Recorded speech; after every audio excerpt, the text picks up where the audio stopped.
Vamos estudar os episódios que antecedem o reino de Cristo. As coisas que acontecem logo antes do reino de Cristo Jesus. Aqui, não que Apocalipse seja em ordem cronológica, pelo contrário, ele é bem bagunçado, não entenda que a Bíblia é bagunçada, tá? Só não é em ordem cronológica, Deus não quis fazer assim. Mas aqui nós temos uma certeza de que é logo antes do reino de Cristo Jesus ser estabelecido na terra, ou seja, no final da tribulação, no final de todo esse período que nós estamos estudando de grande sofrimento na terra. E vocês lembram que havia dois grupos pregando incessantemente, os 144 mil e as duas testemunhas. Nós vimos que as duas testemunhas foram mortas, ressuscitaram também e foram levadas para o céu. E os 144 mil, ao que tudo indica, aqui no nosso estudo, eles vão morrer agora. Eles serão martirizados. Deus deu uma proteção para eles, para que eles pregassem durante todo o tempo da tribulação, provavelmente os 7 anos mesmo da tribulação. E no final, Deus tirou essa proteção, com o propósito dele mesmo, para que eles fossem mortos. E é muito provável que esses 144 mil foram mortos pelo exército do anticristo, os seguidores dele. Mas a morte não é o fim para aquele que é do Senhor Jesus. A morte não é a derrota para aquele que prega a palavra do Senhor. Como aqueles 12 que estão presos, não é o fim, não é a derrota. A coroação do ministério de alguém é ser preso e ser morto por causa de Cristo Jesus. É uma forma de se tornar participantes do sofrimento de Cristo Jesus. O apóstolo Paulo, por exemplo, ele não queria ter uma morte natural. Lá em Filipenses capítulo 3, ele disse para que de alguma forma eu me torne participante dos sofrimentos de Cristo. Era o desejo dele. É como se ele orasse: Senhor, não me deixe morrer de um ataque cardíaco. Não me deixe morrer atropelado num acidente. Não me deixe morrer de qualquer morte que não fosse a morte igual de Jesus Cristo, ou seja, a morte matada. Que eu seja preso e que eu seja morto. Por quê? Dessa maneira eu estarei cumprindo, ou melhor, dessa maneira eu estarei participando um pouquinho dos sofrimentos de Cristo Jesus. Então, os 144 mil, eles estão sendo martirizados, mortos, e a gente não precisa ficar com dó. Quando nós vemos notícias de pessoas, normalmente em outros países, né, que foram presas e mortas, a gente fica com dó. Talvez, na perspectiva bíblica, coitados de nós, que não sabemos quase nada sobre o que é participar dos sofrimentos de Cristo Jesus. Agora, eu não estou falando isso com facilidade, não, né? Se eu tiver que escolher, eu não escolho igual o apóstolo Paulo estava escolhendo. Mas, quando alguém está tão próximo de Cristo Jesus, ele quer se parecer com Cristo Jesus até nos sofrimentos. Esse foi o desejo do apóstolo Paulo. E o desejo dos 144 mil, se nós perguntássemos para eles, nós teremos a oportunidade de encontrá-los. Então, se cada dia lá no céu você encontrar com um deles, você vai ter 144 mil dias na eternidade para conversar com todos eles. Então, tem muita coisa para conversar no céu, né? Espero que não seja em libras, tá bom? O cântico dos 144 mil é um episódio que antecede o reino de Cristo. Os anjos anunciando o Evangelho eterno, anunciando a queda da Babilônia, e anunciando o julgamento contra os adoradores da besta, são outros episódios. E a ceifa de Jesus. Parece que eu aprendi o sinal de ceifa, ele fez assim, né? Ceifa? Colheita. Colheita. Colheita, ceifa é a mesma coisa que colheita, né? Então, tem 5 episódios que antecedem, no capítulo 14, o reino de Cristo Jesus. O cântico dos 144.000, os anjos anunciando o Evangelho eterno, anunciando a queda da Babilônia, anunciando o julgamento contra ou sobre os adoradores da besta e a colheita de Jesus, ou a ceifa de Jesus. Então vamos estudar isso. Não sei até qual versículo. O cântico dos 144.000. No versículo 1, o Cordeiro está em Jerusalém. Se o Cordeiro está em Jerusalém, isso só pode ser na vinda dele, porque ele não está na tribulação aqui na terra. Jesus não está na tribulação na terra. Então, para ele estar em Jerusalém, só pode ser depois da vinda dele, ou na vinda dele. No versículo 1, nós lemos assim: olhei, e eis o Cordeiro em pé sobre o monte Sião. O monte Sião é Jerusalém.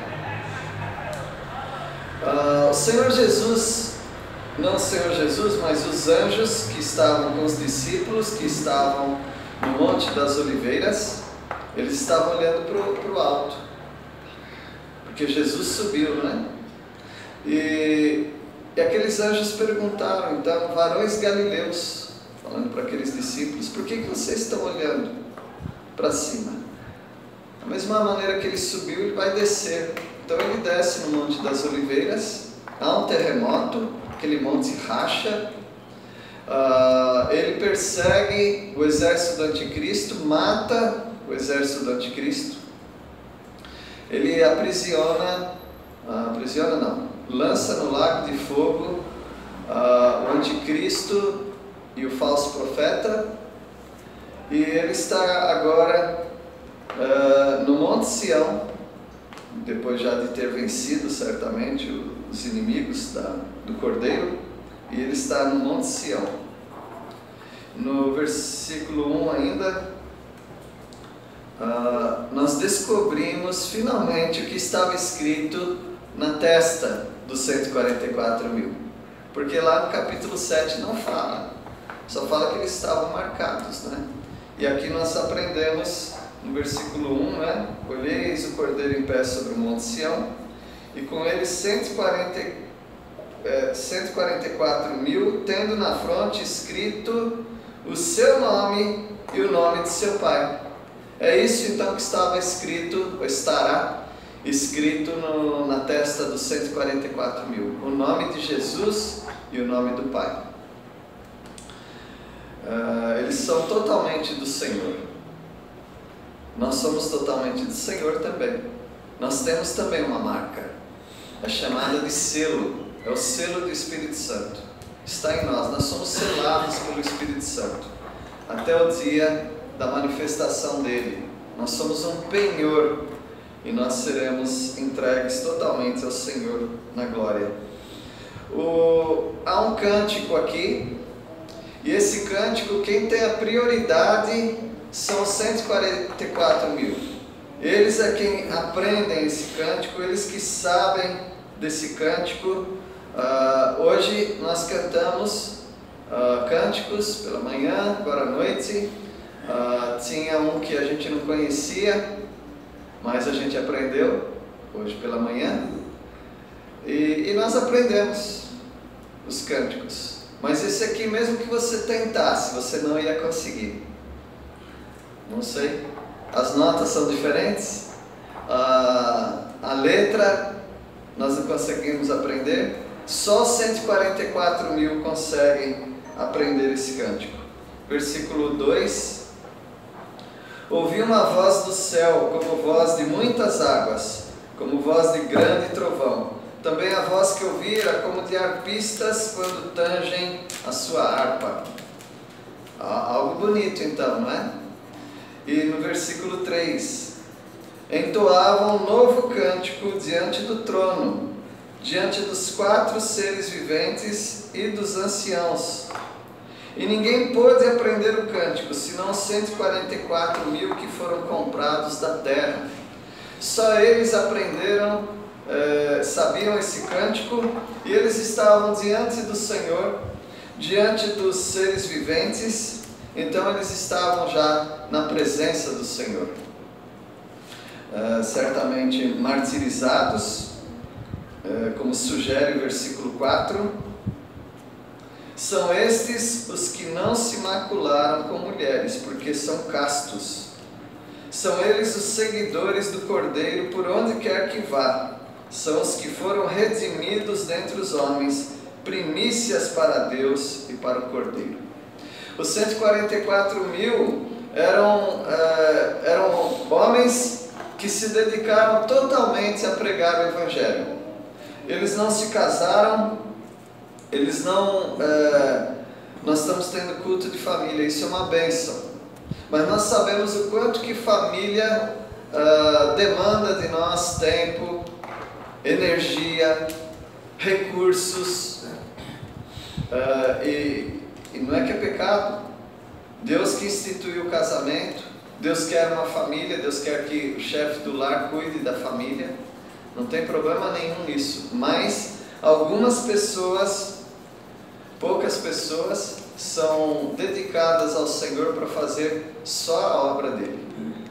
E elas nem se casam. E os 144 mil eram desses que estavam totalmente entregues para a obra de Deus.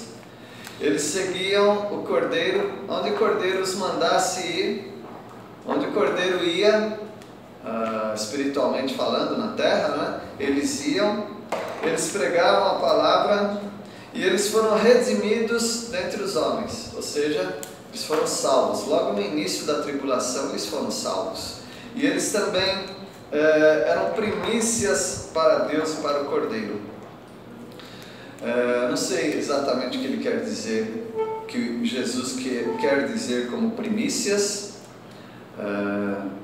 Talvez foram os que foram mortos pelo Senhor, ou para o Senhor, e eles estão com Deus, estarão com o Senhor. No versículo 5, eles foram totalmente fiéis ao ministério que Deus deu para eles. Versículo 5: e não se achou mentira na sua boca, não tem mácula, não tem mancha nenhuma no caráter deles. Eles não podem ser anjos, eles não podem ser Deus, mas eles são homens. São homens que andaram com o Senhor, homens que foram revestidos do poder de Deus para pregar o Evangelho, mas certamente eles foram pecadores também, como você e eu. Eles foram redimidos dentre os homens. Eles não se tornaram santos, mas eles tiveram um proceder santo. Naquele pouco tempo que eles terão, 7 anos, eles não terão tempo, eles não se desviarão para outras coisas, eles se dedicarão totalmente à pregação do Evangelho. Então são homens que eles tiveram, eu falo tiveram, né? Porque nós estamos estudando a Bíblia, mas eles terão uma missão específica, pregar o Evangelho para toda a criatura. Louva a Deus, porque Deus vai levantar essas pessoas. Então esse é o cântico dos 144 mil. Outros episódios, né? Agora a gente estuda 3 de uma vez, que são 3 anjos anunciando o Evangelho eterno, anunciando a queda da Babilônia e anunciando também o que vai acontecer com aqueles que resolveram receber a marca da besta. Então no versículo 6 nós temos um anúncio aqui universal, a vinda do reino. Versículo 6: vi outro anjo voando pelo meio do céu, tendo um evangelho eterno para pregar aos que se assentam sobre a terra, e a cada nação, e tribo, e língua, e povo. Isso não é comum de jeito nenhum. Aliás, eu nunca vi na Bíblia um anjo pregando o evangelho. Eu já vi, você também, na Bíblia, anjo anunciando uma mensagem, como para Maria, para José. E no Antigo Testamento, muitos anjos anunciavam várias coisas, mas pregando o evangelho, ele não deixou isso para os anjos, ele deixou para nós. Mas exclusivamente na tribulação, esse anjo aqui ele vai pregar, e a pregação dele é voando. Ele está voando e anunciando. Agora, eu não sei como que faz isso, mas Deus sabe, né? Aqui fala cada nação, tribo, língua e povo. Sei lá, está passando numa região, está falando uma língua, depois outra língua. Ele está falando para todas as pessoas no mundo inteiro. Eu não acredito que ele esteja pregando o evangelho para as pessoas serem salvas. Isso já foi feito. Quem decidiu, quem não decidiu é tarde demais, para muitos, né? Então o que ele está pregando? Ele está anunciando, ele está dizendo para todo mundo, seja esses crentes ou não crentes, ele está dizendo: chegou o reino de Cristo Jesus. Era verdade. Vocês que aceitaram serão recompensados. Vocês que rejeitaram o Cordeiro serão condenados. Versículo 7, dizendo em grande voz: temei a Deus e dai-lhe glória, pois é chegada a hora do seu juízo, e adorai aquele que fez o céu, a terra e o mar e as fontes das águas. A palavra de Deus, dar glória a Deus, não quer dizer cantar um cântico. No Antigo, vocês sabem que Apocalipse ele é muito veterotestamentário. O linguajar do Apocalipse é um linguajar do Antigo Testamento. Muita referência ao Antigo Testamento. E quando diz temei a Deus e dai-lhe glória, é simplesmente para eles reconhecerem Acã, quando foi pego no pecado dele, vocês se lembram disso? O que foi falado para ele? Dá glória a Deus. Dá glória a Deus quer dizer, fala a verdade, reconheça, confesse. E aqui então quando diz temei a Deus e dai-lhe glória, não é simplesmente aceitem a Jesus como Salvador, não. Agora chegou o tempo de vocês, chegou o tempo do juízo. Em Filipenses fala que todo joelho se dobrará diante do Senhor. Todos eles. Os demônios farão isso. O Senhor Jesus, quando estava na terra, um demônio veio ao encontro dele, e a primeira coisa que ele fez foi se ajoelhar diante de Jesus.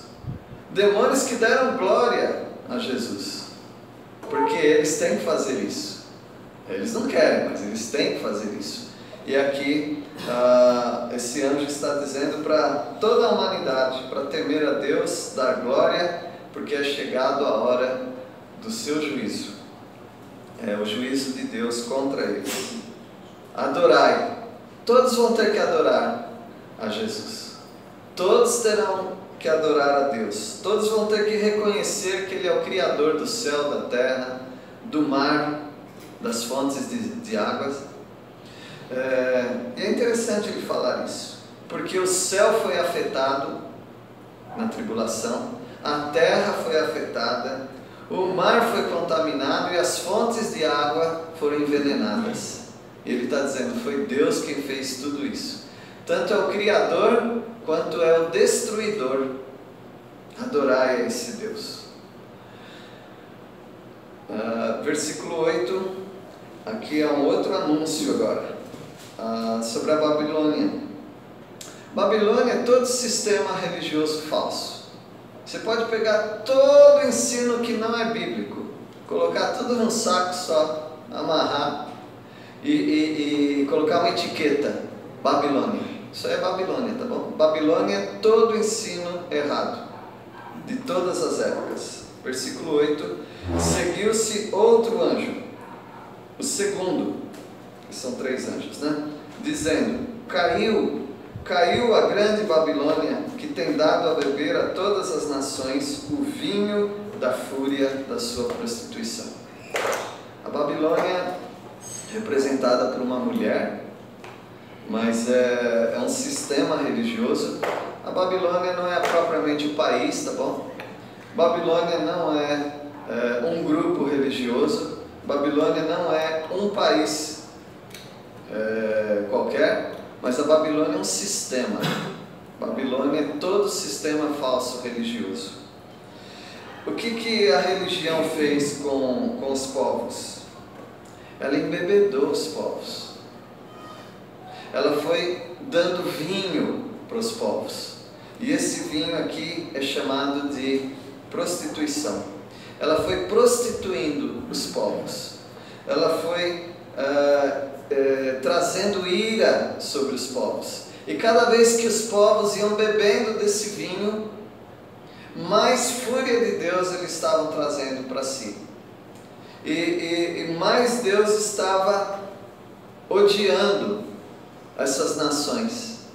E um dia o cálice da ira de Deus encheria e transbordaria. E quando transbordasse, então seria o momento da fúria dele. Deus faz isso de tempos em tempos. Chega um tempo que Deus coloca um basta, chega, e aí ele destrói. Aconteceu no dilúvio, aconteceu na Torre de Babel, aconteceu com Sodoma e Gomorra, aconteceu com o bando de Coré, aconteceu com Saul e está acontecendo. Deus coloca um basta na história da humanidade. Versículo 9 e 10 também. O que a Babilônia trouxe para os povos? Idolatria. E a idolatria irritou muito a Deus. Versículo 9: seguiu-se a estes outro anjo, o terceiro, dizendo em grande voz: se alguém adora a besta e a sua imagem, e recebe a sua marca na fronte ou sobre a mão, também esse beberá do vinho da cólera de Deus, preparado sem mistura, do cálice da sua ira, e será atormentado com fogo e enxofre diante dos santos anjos na presença do Cordeiro. Tem muita coisa importante nesses 2 versículos. Uma delas é que os adoradores da besta, eles encontraram segurança no anticristo. Os que adoraram a imagem, eles encontraram uma maneira de sobrevivência na tribulação, porque eles podiam comprar, vender, fazer negócio por causa da marca da besta. Mas agora chegou a dívida do cartão de crédito deles. Agora os juros são imensos. E assim como aqueles que receberam, assim como a Babilônia, né? A Babilônia que deu para as nações esse vinho e era da fúria da prostituição, agora esses aqui também vão receber do vinho. Só que não é o vinho da Babilônia, agora é o vinho de Deus. O vinho de Deus é mais forte ainda do que o vinho da Babilônia. É o vinho da cólera. Cólera quer dizer, nesse caso aqui, né, quer dizer a raiva, a fúria de Deus. E Deus preparou esse vinho sem mistura. Não está diluído com a água, não é um vinho fraco, não, é um vinho forte. E a ira dele. E ele diz que todos os adoradores da besta, eles serão atormentados no lago de fogo. Aqui não fala lago de fogo, mas a gente sabe que é, né? Com fogo, enxofre. E algo assustador, para mim é assustador isso, é que é diante dos santos anjos e na presença do Cordeiro. Sabe por que isso é assustador para mim? Porque se Deus descortinar o inferno para nós, isso quer dizer que nós vamos passar a eternidade no céu, na presença do Senhor, ou estado eterno, e sabendo e vendo o que está acontecendo no lago de fogo. Essa sensação hoje para mim é inadmissível. Essa sensação hoje para mim é terrível. Porque a minha mente é assim: se tem uma festa de alegria, eu não quero desastre. Se tem um lugar de delícias, eu não quero amargor. Não é assim com você também? Eu não quero misturar as coisas. Mas na eternidade, para Deus, não tem conflito emocional nenhum. Deus pode estar conosco, se alegrando conosco por toda a eternidade, e também vendo o lago de fogo por toda a eternidade. E Ele não fica com bipolaridade, Ele não fica com nenhum tipo de conflito, porque Deus é amor e Deus é justiça.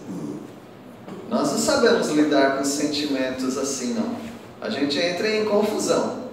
Para nós é uma coisa ou outra, mas para Deus não.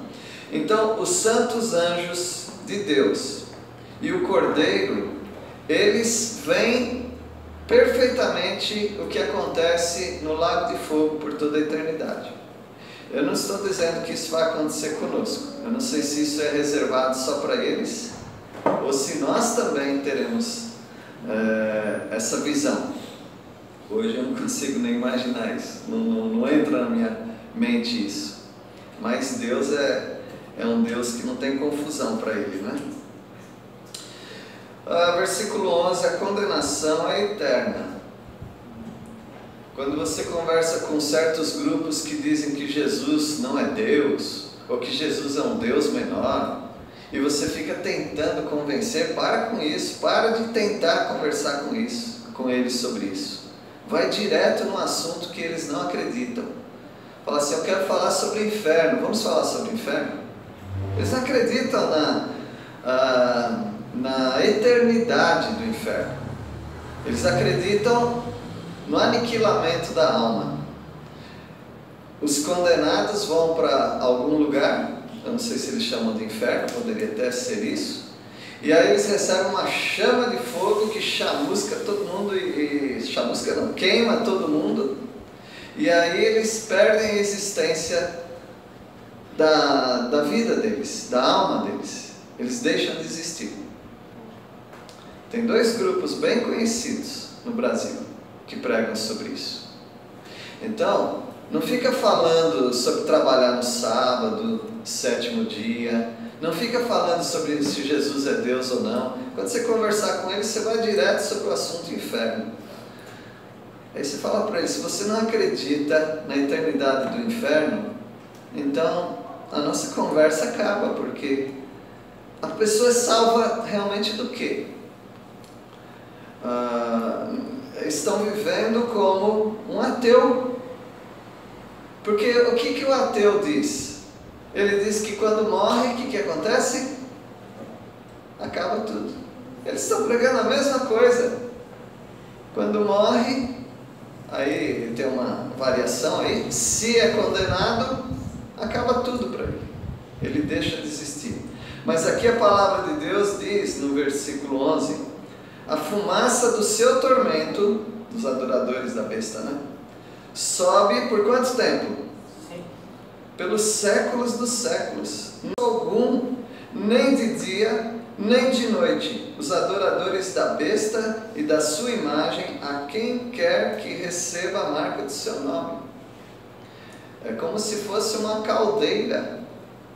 Tem caldeiras que são ligadas numa fábrica e ficam, sei lá, 20 anos, né? Mas essa caldeira aqui é eterna, é para sempre. E a fumaça sempre subindo, ou seja, uma forma de dizer que o inferno, o lago de fogo não tem fim, é para sempre. Versículo 12, alguns crentes chegarão até o final sem serem martirizados. Como eles conseguem, eu não sei. Alguns vão conseguir chegar até o final da tribulação, imagina, 7 anos, e ninguém os pegou. Eles conseguiram de alguma forma sobreviver até o final da tribulação. Versículo 12. Aqui está a perseverança dos santos, os que guardam os mandamentos de Deus e a fé em Jesus. Em outros versículos fala sobre a perseverança dos santos. Perseverança dos santos não é salvação, tá? Da eterna, mas é salvação aqui na tribulação. Alguns conseguem chegar até o final da tribulação. Eu não sei se isso é bom ou não, chegar até o final da tribulação vivo, né? Sem ser martirizado, porque parece que não tem tanto prazer na tribulação. São momentos sempre difíceis, mas de qualquer forma alguns eles chegam até o final da tribulação. Agora nós vamos falar da ceifa de Jesus, a colheita de Jesus. No versículo 13, os mártires são os que deram testemunho. Aliás, a palavra testemunho no grego, no original, é martirion. Martirion quer dizer testemunho. As testemunhas são os mártires. Isso é tão comum na Bíblia porque quem é testemunha acaba morrendo. Muitos deles acabam morrendo. Então ficou mártir como alguém que morre. Mas mártir é testemunha. E esses aqui, eles morrem por causa do Evangelho. Versículo 13. Então ouvi uma voz do céu dizendo: escreve. Porque tinha coisas que João não podia escrever, né? E outras coisas ele podia escrever. Aqui era para escrever. Bem-aventurados os mortos, que desde agora morrem no Senhor. Sim, diz o Espírito, para que descansem das suas fadigas, pois as suas obras os acompanham. Muitos usam isso em funeral, eu mesmo uso, versículo assim no funeral, de crentes, né? Mas não são simplesmente pessoas que morreram nesse mundo, de alguma morte natural, nada disso, mas são pessoas que foram martirizadas. Bem-aventurados, felizes aqueles que, os mortos, né? Que morrem no Senhor. Morrem até por causa do Evangelho. Eles vão ter o descanso das fadigas, porque não foi fácil não. Muito cansativo viver na tribulação, fugindo, e agora as obras deles acompanham. Então, os 144 mil são esses, também outros que morreram, as 2 testemunhas também. E no versículo 14, olhei e eis uma nuvem branca, e sentado sobre a nuvem, um semelhante a filho do homem, tendo na cabeça uma coroa de ouro e na mão uma foice afiada. Esse aqui é o Senhor Jesus, não é? O Senhor Jesus, ele desce, e agora chegou o momento dele fazer a colheita. E essa é uma colheita que nós lembramos quando Jesus contou aquela parábola do trigo e o joio, e eles estavam crescendo, e aí alguém falou para o administrador: quer que a gente corte o joio? E qual foi a resposta? Vocês lembram? Deixa crescer junto. Por quê?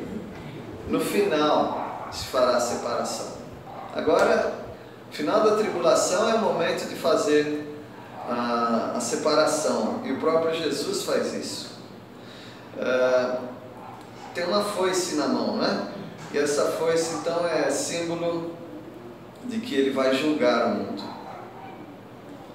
Versículo 15: outro anjo saiu do santuário do céu, né? Gritando em grande voz para aquele que se achava sentado sobre a nuvem: toma a tua foice e ceifa, pois chegou a hora de ceifar, visto que a seara da terra já amadureceu. A terra amadureceu. Chegou o momento final da tribulação, o momento de fazer essa separação do joio e do trigo. Versículo 16. E aquele que estava sentado sobre a nuvem passou a sua foice sobre a terra, e a terra foi ceifada. Agora, se a gente passasse a foice assim, vai tudo, né? Passar uma roçadeira, vai tudo. Mas aqui o Senhor, Ele sabe passar a foice e separar aqueles que são dele e aqueles que não são dele. No versículo 17: então saiu do santuário que se encontra no céu outro anjo, tendo ele mesmo também uma foice afiada. Versículo 18: é um dia de muito sofrimento, é um dia do julgamento aqui na terra. Não é o julgamento ainda do grande trono branco, tá bom, meus irmãos? É o julgamento aqui na terra. Algumas pessoas experimentarão o juízo aqui na terra e experimentarão também o juízo da eternidade no grande trono branco. Versículo 18: muitas mortes. Saiu ainda do altar outro anjo, aquele que tem autoridade sobre o fogo, e falou em grande voz ao que tinha a foice afiada, dizendo: toma a tua foice afiada e ajunta os cachos da videira da terra, porquanto as suas uvas estão amadurecidas.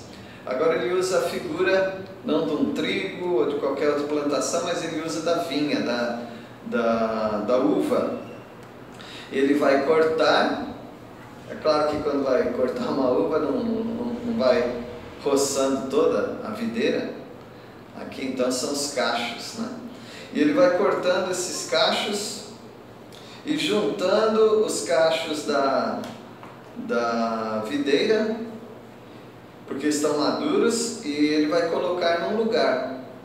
E dessas plantações de uva eles têm um lugar chamado lagar. Lagar é um tanque, né?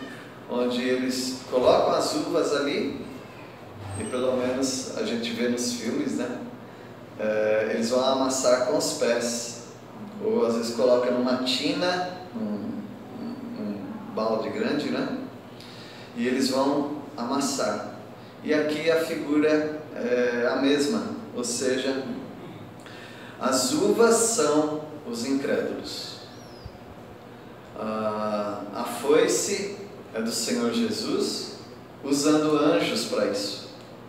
E esses anjos, eles colhem essas uvas, esses incrédulos, e são colocados no lagar, ou seja, o dia do juízo aqui na terra. Não poderiam todos morrer e ser levados para o lugar de julgamento? Poderiam, e vai acontecer isso, mas Deus quer mostrar visualmente nesse mundo que há justiça nesse mundo e que o juiz de toda a terra um dia vem. Claro que aqueles que já morreram, eles não ficam nesse juízo, mas é só um exemplo de que aqueles que estão aqui na terra, nesse momento da tribulação, eles servirão de exemplo do que Deus pode fazer quando a justiça dele está aqui na terra. E acontece isso no versículo 19. Então o anjo passou a sua foice na terra e vindimou, colheu, né, a videira da terra e lançou-a no grande lagar da cólera de Deus. É o tanque da ira de Deus sobre o mundo. E o versículo 20: e o lagar foi pisado fora da cidade, Jerusalém, né? E correu sangue do lagar até os freios dos cavalos, numa extensão de 1.600 estádios. É o momento que o Senhor Jesus vem e lida com o exército do anticristo. E vocês lembram que quando o Senhor Jesus morreu, ele não morreu exatamente em Jerusalém. Em Hebreus fala isso, que ele foi morto fora da cidade. E aqui também o Senhor Jesus, ele se vinga da própria morte dele, que o mataram fora da cidade. E aqui ele está se vingando daquelas pessoas como um exemplo de todas as outras que o mataram. É como se ele pegasse todos os incrédulos da época da crucificação e eles estivessem ali. E é como se ele pegasse todos os incrédulos do mundo inteiro e eles estivessem nesse lagar. Porque é isso que ele vai fazer por toda a eternidade. E naquela luta dele com o exército do anticristo, haverá muito sangue, haverá muita morte. E haverá aqui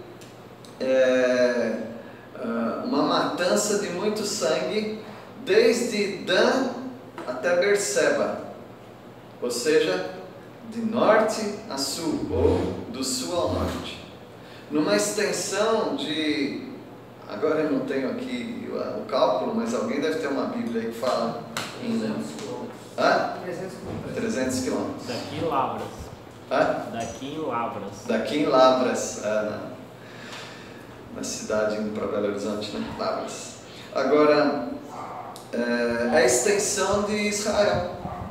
Essa é a extensão de Israel, de Dan a Berseba, a cidade do sul, a cidade do norte. Ou seja, toda aquela extensão, porque o exército do anticristo, que estava aglomerado ali, às margens do Mediterrâneo, na região de Gaza, agora eles se espalham, eles começam a fugir. E eles são mortos. E tanto sangue que aqui fala que o sangue é uma hipérbole, tá bom, meus irmãos? Hipérbole é um exagero, tá? O sangue corre do lagar até os freios dos cavalos, ou seja, uma altura assim de 1,5 m ou mais. É como se fosse uma piscina de sangue, porque ele vai matar o exército do anticristo. Meus irmãos, esse é o julgamento. É uma pena que muitas pessoas não acreditam em nenhuma dessas palavras que nós lemos, que nós pregamos aqui. Ou seja, se essas pessoas não se converterem e estiverem até o final da tribulação, elas passariam por isso. Mas mesmo aqueles que não passarão por isso nesse juízo, o juízo eterno está reservado para essas pessoas. E nós que somos crentes no Senhor Jesus, nós devemos exaltá-lo como um Deus de amor que nos salvou e um Deus de justiça que vai julgar a todos os incrédulos. Que Deus abençoe os irmãos. Vamos orar. Santo Deus, louvamos a Ti pela morte de Cristo Jesus. Foi em meio a tanta injustiça, mas sabemos, a Deus, que o Senhor é o vingador. Ao Senhor pertence a vingança, o Senhor se vingará de todos eles. Mas nós, ó Deus, queremos que as pessoas saiam desse grupo dos que serão condenados. Os familiares, os amigos, as pessoas que encontramos, nós gostaríamos muito, ó Deus, que elas não fossem exterminadas assim, que sofressem esse juízo pela eternidade toda. Nós pedimos, ó Deus, que o Senhor use as nossas vidas. Agradecemos, ó Deus, porque a Tua palavra é verdadeira e Apocalipse tem sido um desafio para continuarmos a crer no Senhor, na Tua justiça. E nós queremos reafirmar isso. Em nome de Jesus que oramos. Amém.